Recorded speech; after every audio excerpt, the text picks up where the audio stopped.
Este filme é baseado em eventos reais que levaram à viagem inaugural do Titanic. Foram feitas pesquisas detalhadas sobre a vida dos homens que o construíram. A maioria dos personagens é real. No entanto, alguns elementos foram criados com o propósito de dramatização.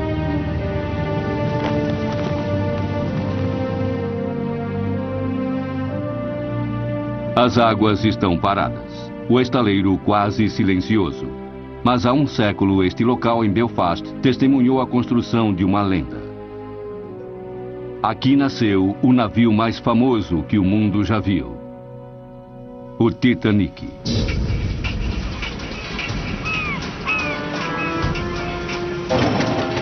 Ele deveria ser colossal, magnífico, construído à altura da visão dos homens que o criaram.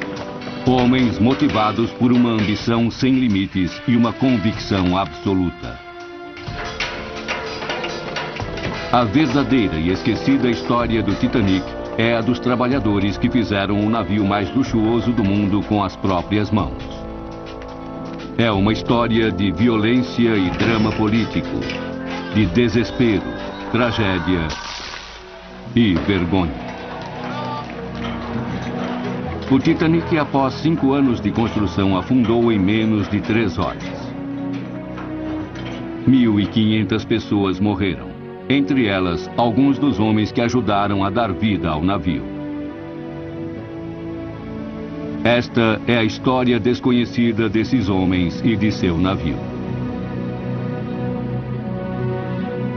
Titanic, a lenda.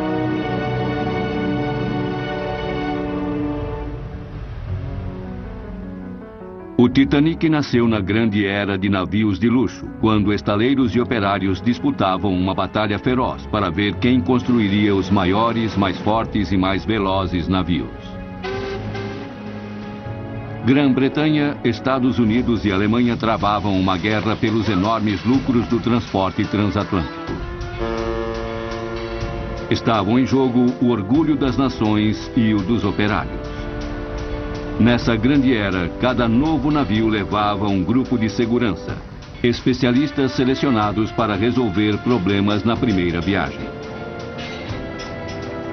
O Titanic não era diferente. Quase 15.000 homens trabalhavam no estaleiro Harland & Wolff em Belfast. Ferreiros, carpinteiros, encanadores, eletricistas e projetistas. Eles eram os melhores, os mais capazes, selecionados por todas as ilhas britânicas. Tão bons quanto os melhores do mundo.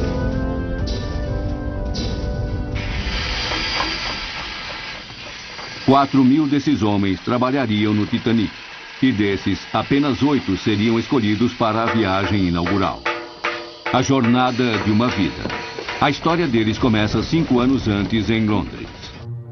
Claro que Cunard gostou do subsídio do governo. Não preciso... Casa Downshire, Belgravia, Londres, 1907. O local é a casa do irlandês William Peary, presidente da empresa de fabricação de navios Harland & Wolff. Naquela noite, ele recebia outro magnata da navegação. O navio deles quebrou o recorde da travessia do Atlântico.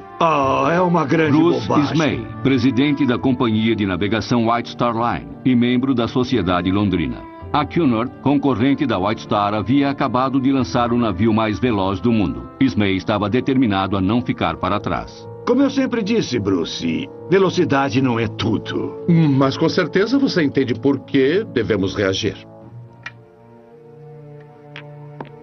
Essa busca por velocidade da Cunard é fútil, os custos não compensam.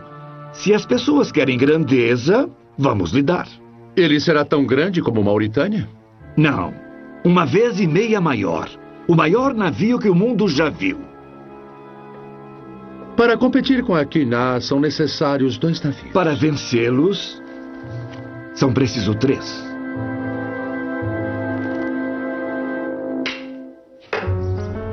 Belfast, 1907. O acordo foi fechado em Londres, mas o Titanic seria construído em Belfast, que era o centro industrial da Irlanda e contava com trabalhadores talentosos que haviam tornado a Harland & Wolff a maior construtora de navios do mundo. Agora, alguns deles estavam prestes a entrar para a história. Eu já fiz minha parte. Tem que voltar. Temos um problema aqui. Vai pedir ajuda. Artie Frost, 33 anos, recém-promovido a capataz do setor de máquinas. Sr. Frost! Sr. Frost! Eu sei meu nome, filho. Qual é o seu? Albert Cunningham, senhor. Você começou hoje? Sim, senhor. Aprendiz de máquinas. E Alfie Cunningham, o novo aprendiz, o cargo mais baixo em uma empresa com 14 mil trabalhadores. Diga o que sabe sobre o motor de um navio, meu jovem. Nada, senhor. Mas... Então é bom você aprender logo, meu filho. Ou cai fora em um ano.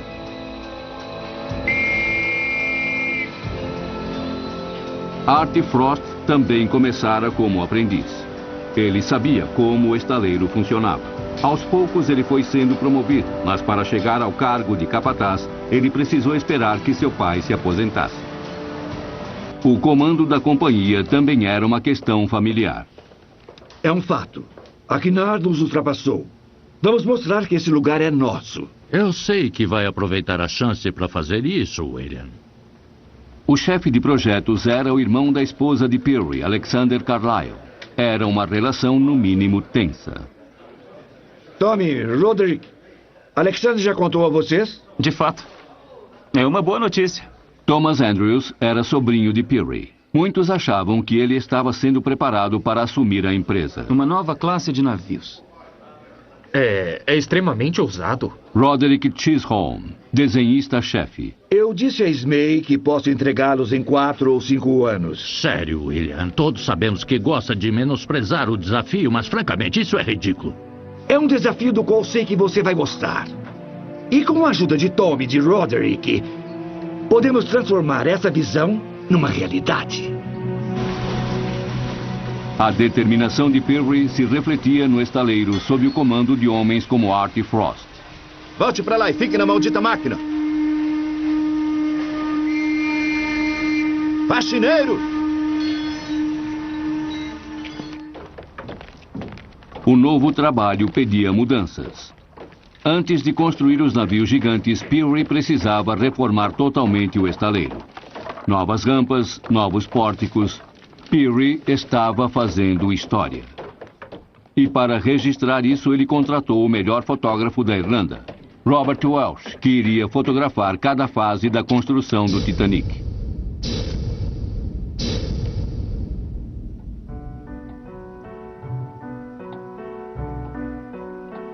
O Titanic começou com um acordo de cavalheiros. Um ano depois, ainda não havia nada por escrito.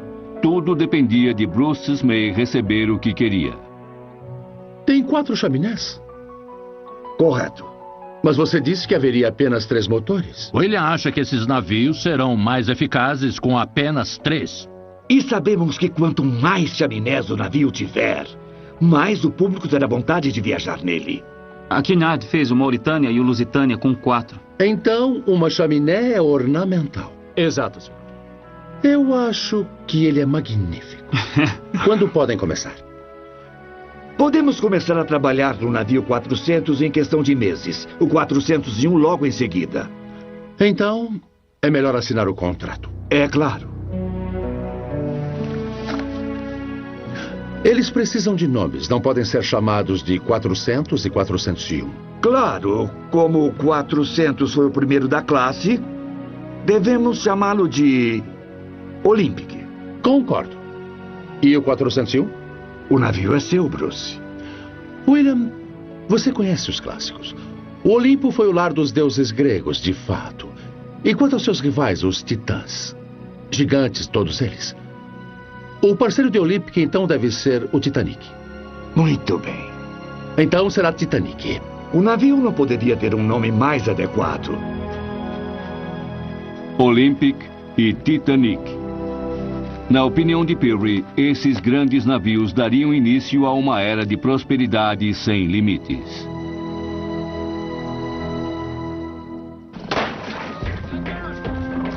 Antes que Lord Peary pudesse construir o futuro, era preciso destruir o passado. 3 rampas foram removidas para abrir espaço para o Olympic e para o Titanic.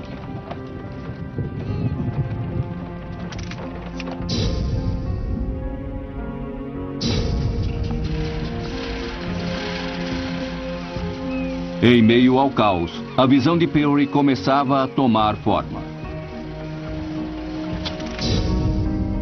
Esses navios gigantes precisariam de pórticos de construção como o mundo nunca havia visto. Uma estrutura de aço grande o bastante para permitir a construção do Olympic e do Titanic lado a lado.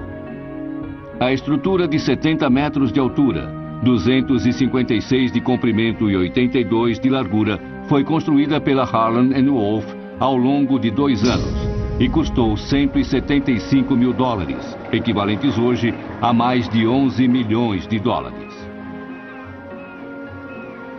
O pórtico tinha um sistema de guindastes móveis projetado para alcançar todas as partes dos navios.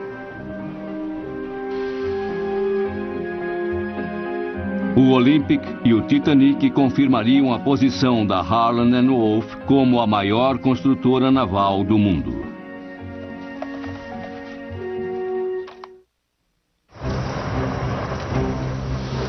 Três meses após o início da construção, a quilha do Titanic foi colocada.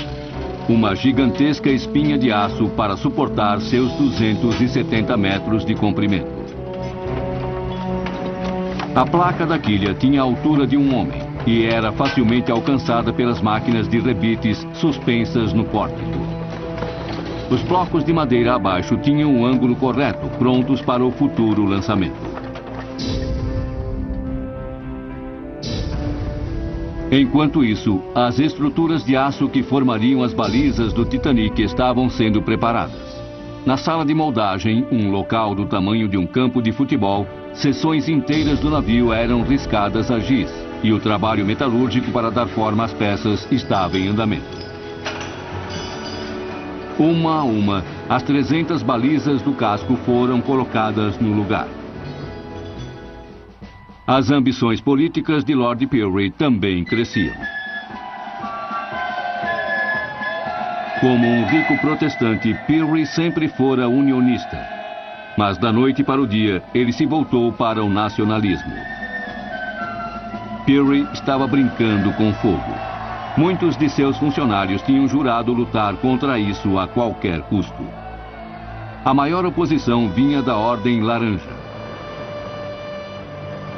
Enquanto o Titanic tomava forma, o conflito crescia no estaleiro.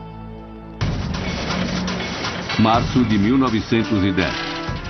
Vamos, levantem mais! Cuidado! Levara um ano, mas o esqueleto do Titanic estava pronto. Agora era a hora da parte externa. 2.000 placas de aço de 10 metros de comprimento por 2 de largura. Cada uma com 3 centímetros de espessura e pesando 3 toneladas. As placas eram fixadas com rebites. Mas as linhas curvas do casco eram complexas demais para as máquinas e requeriam trabalho manual. Uma combinação de força bruta e precisão. 3 milhões de rebites, como pontos metálicos incandescentes, iriam manter o navio inteiro. Somente os rebites pesavam mais de 1.360 toneladas métricas. Enquanto o Titanic crescia, o trabalho de fixação dos suportes de madeira continuava, difícil e perigoso. Enquanto o descontentamento político crescia no estaleiro, o comando via os primeiros sinais de discórdia quanto ao projeto do navio. O que acontece se houver uma colisão? Francis Carruthers, representante da Câmara de Comércio, encarregado de garantir os padrões de segurança. A área danificada ficará totalmente isolada do resto do navio, hermeticamente fechada. Em tese, ele permanecerá imerso independente do dano. O navio é, de certa forma, o seu próprio bote salva-vidas. No entanto, vejo que pediu 16 botes salva-vidas. 16? Eu pedi um número muito maior que 16. 16 é o número mínimo exigido por lei. Lord Peary sabe disso. O fornecimento de botes, todo o projeto, é responsabilidade minha. Para Carlyle, após 40 anos na Harland & Wolff, esse foi o limite.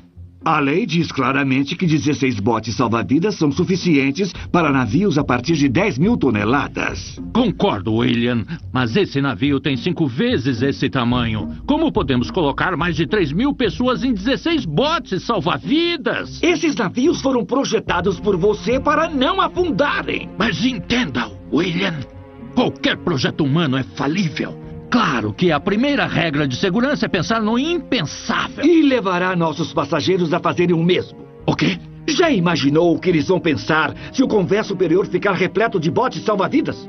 Tem medo que os passageiros se assustem com os botes salva-vidas? Nos números que recomenda, sim.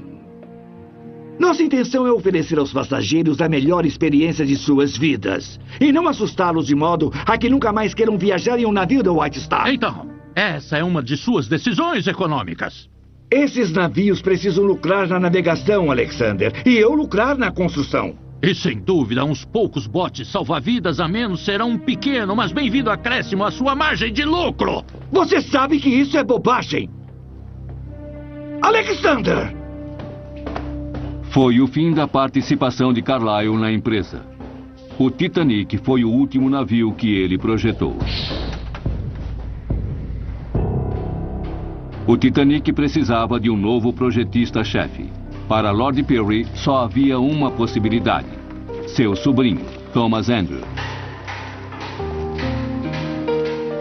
Em maio daquele ano, o cometa Halley era visível no céu à noite em toda a Europa. Segundo alguns, foi quando Andrews levou a esposa Helen, grávida do primeiro filho, para exibir seu novo posto.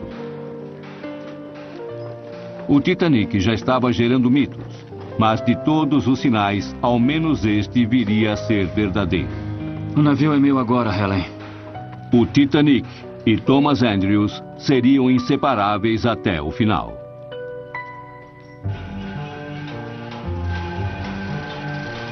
Em maio de 1910, o casco do Olympic estava terminado. O desafio dos operários do Titanic era alcançado. No trabalho com metal quente, a rapidez era tudo. Os rebitadores recebiam por peça. Quanto mais rápido trabalhassem, maior era o ganho. O perigo era um companheiro constante. 17 homens perderam a vida na construção dos navios.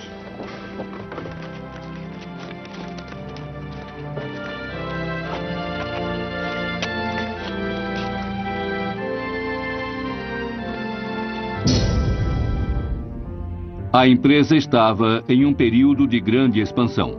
Mais de 3 mil operários foram contratados, elevando a folha de pagamento para o valor recorde de $45 mil. É o equivalente hoje em dia a $3 milhões por semana. O segredo da organização era a eficiência. Peary montou o estaleiro baseado em suas experiências com produção em massa nos Estados Unidos. A eletricidade era gerada no próprio local e pela primeira vez foi utilizado o sistema de trabalho em 3 turnos 24 horas por dia. Os trabalhos no Titanic e no Olympic prosseguiam dia e noite. Mesmo durante a montagem dos cascos, o trabalho na parte interna e no maquinário que daria potência aos navios continuava.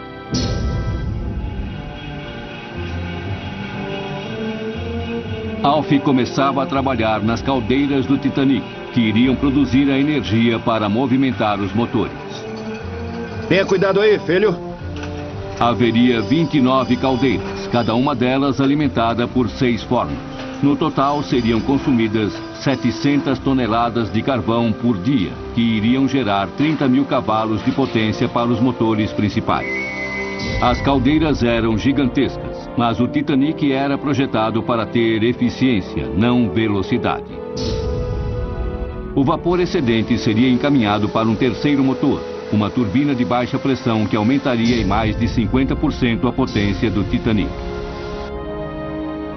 E é para cá que toda a energia seria direcionada, para gigantescas hélices de bronze. Uma hélice central de 20 toneladas métricas, cercada por 2 hélices de 35 toneladas, cada uma delas com 4 vezes a altura de um homem. Essas seriam as hélices que por fim levariam o Titanic através do Atlântico. Quando terminados, os motores e caldeiras seriam tão pesados que nenhum dos guindastes no estaleiro seria capaz de erguê-los. Para isso, Lord Pirrie mandou trazer um guindaste especial da Alemanha a um custo de $50 mil. Era o maior do mundo, capaz de erguer até 250 toneladas, com um alcance de 50 metros. Uma empresa alemã supervisionava a montagem do guindaste. Durante os trabalhos, alemães e irlandeses se encaravam com suspeita. Tira isso daí! Eu não acredito! Para com isso! Tirem essa Ele bandeira! é um insulto para nós. É! Esses alemães estão procurando encrenca. Isso mesmo! O guindaste gigante finalmente estava pronto, mas os trabalhadores alemães hastearam sua bandeira como toque final. Os irlandeses não ficaram impressionados. Tira isso aí! Para com isso! Fora com essa bandeira! Tira isso daí! Tira! Desçam aqui! Queremos fazer um brinde pro futuro dos nossos países, senhores! Muito obrigado, senhor Chisholm! Diga aos seus homens que são um bando de chorões! Mas mesmo assim, vamos tomar cerveja! Eles pedem muitas desculpas. Como assim? E eu prometi um trago para todos vocês! Os alemães entregaram o guindaste e a bandeira. Eles até mesmo içaram a bandeira britânica. Apenas 4 anos depois, esses homens estariam em guerra. Mas, por enquanto, paz. 31 de maio de 1911. 7 meses após o lançamento do Olympic, chegou a vez do Titanic. Uma última inspeção foi feita por Pirrie e por Ismay. Mesmo sem os motores e o acabamento, o casco pesava 22 mil toneladas.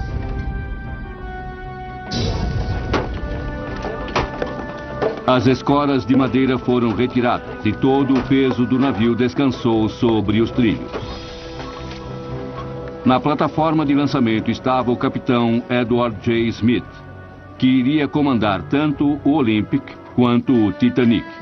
A 10 minutos do lançamento, uma bandeira vermelha foi içada para afastar qualquer outra embarcação das proximidades. O Titanic estava apoiado nos trilhos da rampa, totalmente recoberto com 20 toneladas de sabão líquido e óleo de trem. Somente 2 gatilhos hidráulicos o seguravam. Não haveria champanhe nem cerimônia de batismo para o Titanic. Esse não era um procedimento da White Star. Um simples comando bastava. Liberar os gatilhos!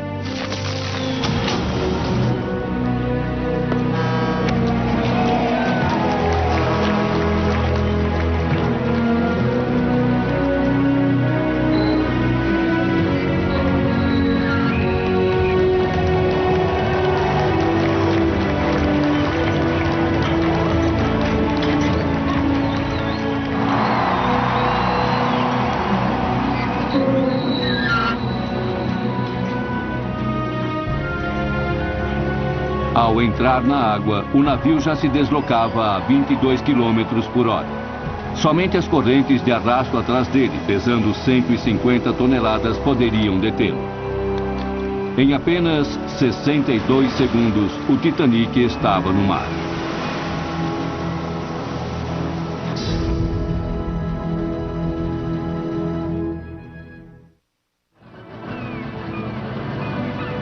O Titanic ainda era um casco vazio, esperando que carpinteiros, engenheiros e pintores o transformassem no orgulho da White Star.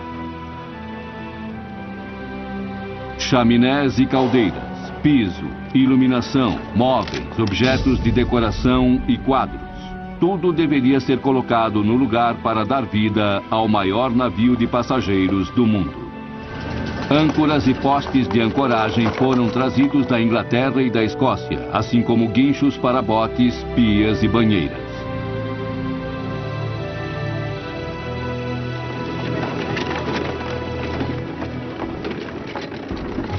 Mas era a própria fundição do estaleiro que produzia as maiores peças e equipamentos para os motores e turbinas que seriam colocados no interior do navio.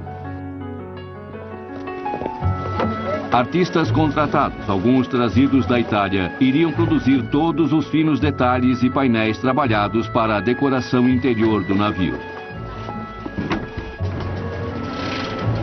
Naquele ano, também seria escolhido o grupo de segurança do navio. os 8 funcionários que ganhariam um lugar na viagem inaugural. Muitos sequer haviam saído de Belfast. Os Estados Unidos eram algo inimaginável. Eu vou lhe dizer uma coisa, Liam Flaherty. Acho que você vai ser um excelente profissional. Devia dizer isso ao meu pai. Seu pai é surdo. Mas vou falar com outras pessoas. O Sr. Cunningham, por exemplo. É muita gentileza, Sr. Miller. O Sr. Andrews pediu a ele que recomendasse 2 pessoas para irem na viagem inaugural do Titanic. Quer dizer que acha que ele recomendaria você e eu? Por enquanto, ele só está pensando no assunto. Os trabalhos no Titanic seguiam dentro do prazo, mas a tensão crescia no estaleiro. A Irlanda estava a caminho de uma crise política. As pessoas estão nervosas na cidade. Os unionistas estavam determinados a resistir à independência da Irlanda, à força, se necessário. Isso não passa de conspiração! Havia tensão no ar. Políticos em Londres e falsos nacionalistas aqui!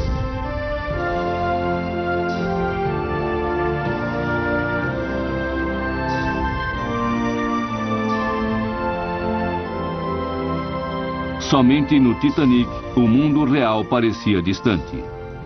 A visão de Peary estava ganhando vida. Para os construtores, o Titanic tinha se tornado o navio de seus sonhos. Olha só isso, Alfie. O Titanic é magnífico. Nós realmente fizemos isso? Você, eu e mais 1 ou 2. Ele não se construiu sozinho, com certeza. Mas não é demais? Sólido. Parece que sempre esteve aqui.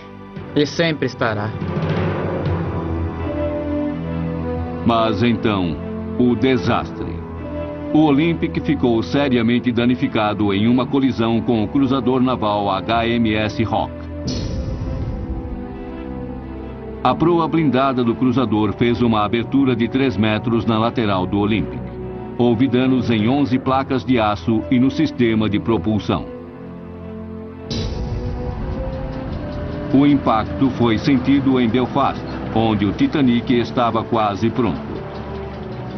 A preocupação agora era que o imenso tamanho dos navios dificultasse as manobras seguras. Fica claro pelas fotografias qual foi o navio que levou a pior.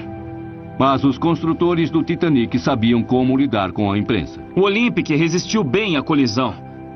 Imagine o que teria acontecido a qualquer outro navio que tivesse sofrido tamanho estrago. Digamos o Mauritânia. A água estaria entrando e os tripulantes estariam correndo freneticamente, tentando fechar todas as portas entre os diversos compartimentos. Mas nós, na Harland & Wolff, criamos as portas estanques automáticas. O simples acionamento de um interruptor isola todo o navio e o põe em segurança. Muito se falava das portas estanques, um projeto que a Harland & Wolff havia copiado de um concorrente alemão. Mas o que não se podia negar era que elas tinham funcionado. Assim que a água é detectada no navio, um interruptor elétrico aciona automaticamente o fechamento de todas as portas estanques no navio. Sr. Frost, é melhor vir para este lado, Sr. Greaves, ou ficará muito molhado. Aqui estamos, seguros e secos. Vejam. Com as portas automáticas fechadas, o Olympic manteve-se na superfície, mesmo com 2 compartimentos totalmente alagados. Então isso vai tornar o navio o quê? Insubmergível? O capitão Smith havia afirmado exatamente isso. A navegação moderna conseguiu ir além disso. Se há navio mais seguro, não o conhecemos. Para mim, ele é praticamente insubmergível. Praticamente insubmergível foi o termo usado para divulgar o Titanic. Para muita gente, significava apenas que ele era seguro. O fato de o navio irmão ter resistido à colisão com um cruzador apenas reforçava essa impressão. Mas com isso, o prazo de conclusão do Titanic foi comprometido. Ele cedeu seu lugar na doca seca para a realização de reparos no Olympic. O Titanic também cedeu a haste da hélice de popa para substituir a peça danificada no navio irmão. Com relutância, Lord Peary adiou a data da viagem inaugural do Titanic para abril de 1912. Seria uma decisão fatal. Nessa época, haveria muito mais icebergs no caminho do navio. Janeiro de 1912. Peary também estava numa rota de colisão. Ele iria defender seus interesses a qualquer custo. Iria comandar uma passeata no centro de Belfast. Continue abaixando. Isso. O futuro de Ulster estava em jogo, mas o Titanic finalmente estava em doca seca. Unionistas ou não, para alguns trabalhadores, o que importava era terminar o navio. Está sabendo que tem sempre rapazes que são enviados no navio na viagem inaugural? O grupo de segurança? É. Eu tenho um amigo que acha que será escolhido. É verdade. É, e isso me fez pensar se o chefe dele não brincou com ele. Por que acha que ele faria isso? Bom, para começar, o sujeito é católico. Não tem lugar para sectarismo nesse estaleiro. O trabalho é o que importa. Eu digo isso como protestante e membro da Ordem Laranja. Eu só sei quais os engenheiros que vão. O senhor? Talvez eu tenha uma lista de aprendizes em mente para levar comigo. Não quer dizer que... Não aceite como fato consumado, Alf. Mas... Apenas continue, trabalhe duro e veja o que acontece. Para Alf Cunningham, novos horizontes. Pessoal...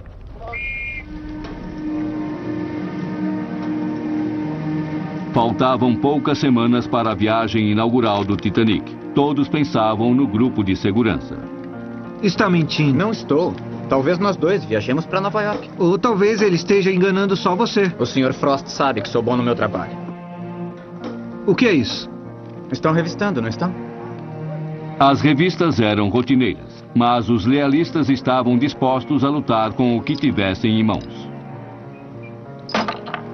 Rebites haviam ajudado a montar o Titanic. Também serviam como munição letal. Enquanto Peary se preparava para a passeata nacionalista, o clima em Belfast era tenso. 10.000 soldados foram convocados. Pela primeira vez, Peary se viu diante da fúria dos unionistas. Fora daqui! Vai embora! Fora daqui agora! Fora! E rebites não eram as únicas armas. Havia revólveres também. Fora! Fora daqui! Fora daqui! Saiam! Vão embora! Fora! Fora! Saiam daqui! Peary teve sorte de escapar com vida. Ele nunca havia levado a pior em um confronto, mas aquele dia mudou tudo. Lord Peary fugiu da Irlanda humilhado. Fora! Fora daqui, seu traidor! Sai daqui! Fora daqui! Fora! Sai! Seu traidor! Fora daqui! O homem que havia concebido o Titanic nunca mais iria vê-lo. Casa Downshire, Londres, março de 1912. O Titanic havia sido concebido no bairro de Belgravia, em Londres. Foi lá que Peary se refugiou. Tio William. Thomas, obrigado por vir. É o melhor até tudo se acalmar em Belfast. Então poderá voltar. Não haverá volta, filho. Cansei de Belfast. Não vai dizer que não fará mais navios. Há mais coisas na vida que fazer navios, Tommy. Quero que faça uma coisa. A viagem inaugural do Titanic. Eu deveria ir nela. Só que não posso. Por quê? A minha saúde. Um pequeno tumor. Quero que assuma meu lugar no Titanic. Havia uma doença diferente em Belfast. Políticos estavam sendo motivados por raiva e temor.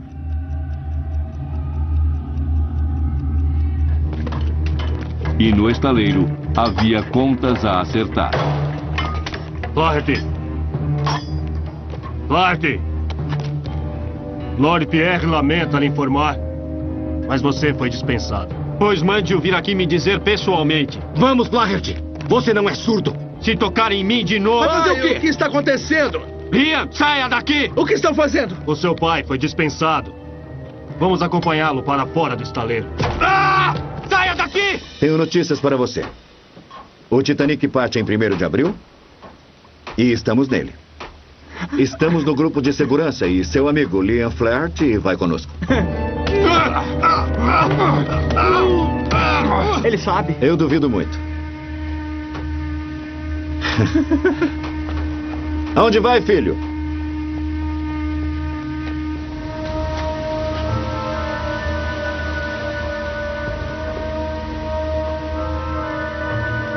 Levantem os pés dele. Ele é um peso morto. Chega! Não vamos levá-los o caminho todo. É melhor andarem sozinhos. Orgulhosos como são. Seus inúteis. Saiam logo daqui. Ou então vão ter mais. O que aconteceu? Fez isso com eles porque são católicos. Eles foram avisados. Vocês me enojam. Vamos, filho. Levante. Não podem ir embora assim. Foi o que eu pensei. Liam, não pode. Você foi escolhido para o grupo de segurança. É certo. Estamos juntos no Titanic. Diga que vão precisar levar outra pessoa. Em meio à discórdia, muitas amizades chegavam ao fim. O Titanic estava pronto para deixar sua cidade de origem e enfrentar a última etapa. Os testes no mar.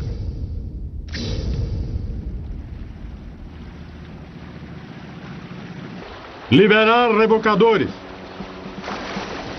5 anos de trabalho por um momento único. Ligar motores. Vamos partir, rapazes.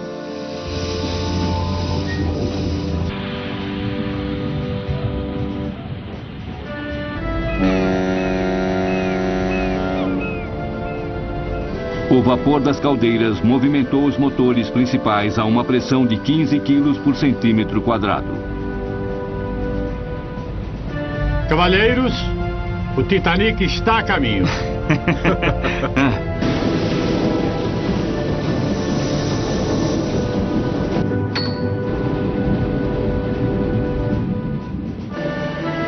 E com a turbina movimentando a hélice central, o navio atingiu velocidade de cruzeiro. Houve mudanças de última hora. Mais cabines de primeira classe e áreas privativas. Isso tornou o navio quase 1.000 toneladas mais pesado que seu navio irmão.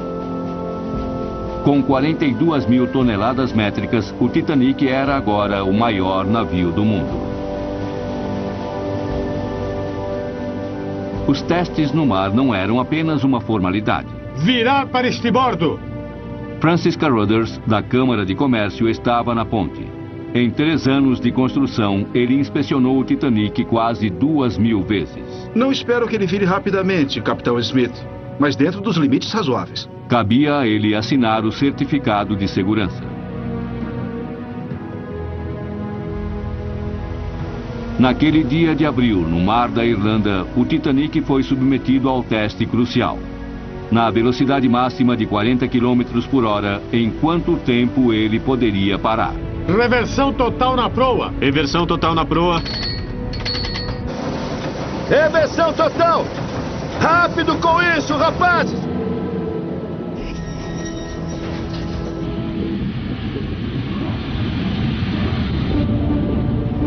Enquanto a velocidade diminuía, as esperanças dos construtores aumentavam.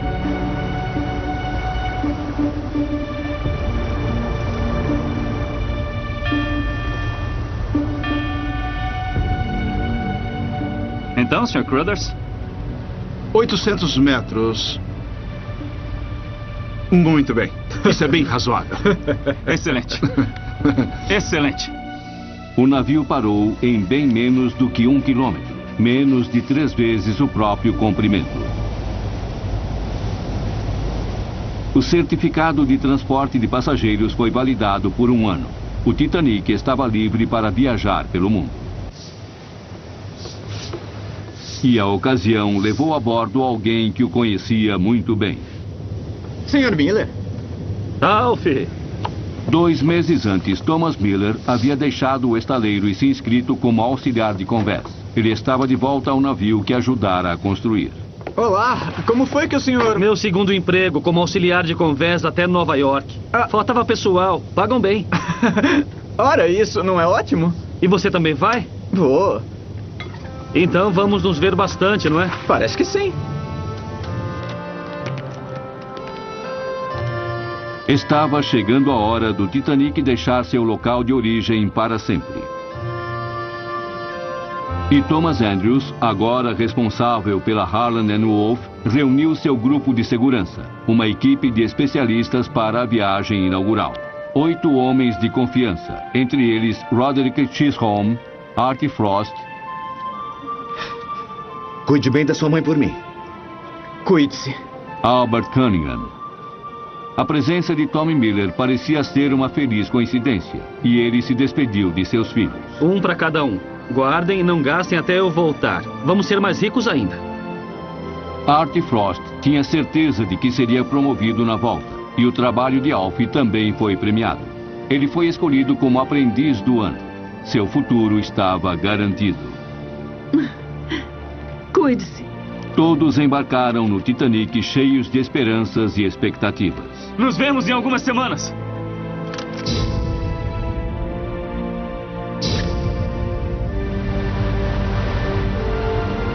Doze dias depois, na noite de 14 de abril de 1912, Titanic, o maior navio do mundo, chocou-se com um iceberg feito pela natureza com 6 vezes o seu tamanho. O navio levava 2.200 passageiros e tripulantes, mas botes salva-vidas para apenas metade deles.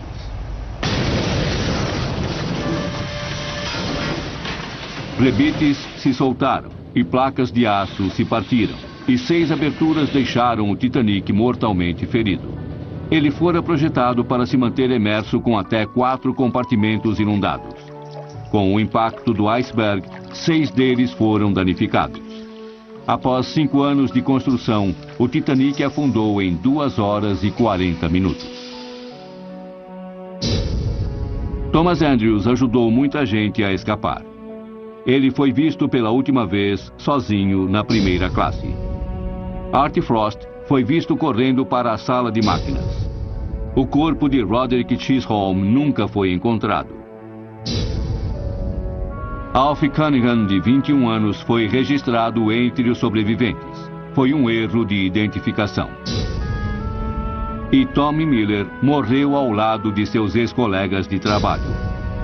Todos os membros do grupo de segurança, os homens que fizeram o Titanic, morreram a bordo do navio. 1.500 outras pessoas morreram com eles.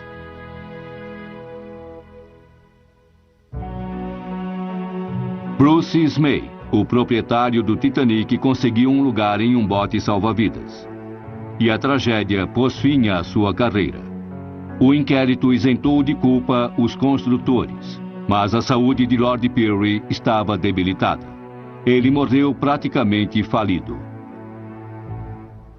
Em Belfast, os homens que construíram e navegaram no Titanic têm seus nomes lembrados. Seus familiares ainda guardam suas lembranças. De Thomas Andrews, um telescópio. De Roderick Chisholm, um livro apresentado no lançamento do Titanic. De Art Frost, seu apito e sua régua. E de Tommy Miller, as 2 moedas que deu aos filhos. Não gastem até eu voltar. Vamos ser mais ricos ainda.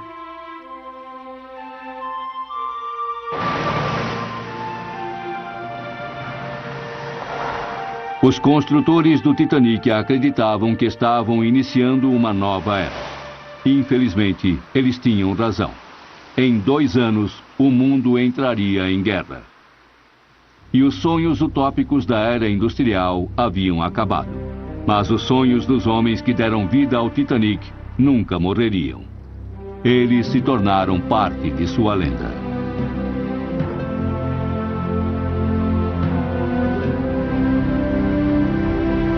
Versão brasileira, Clone.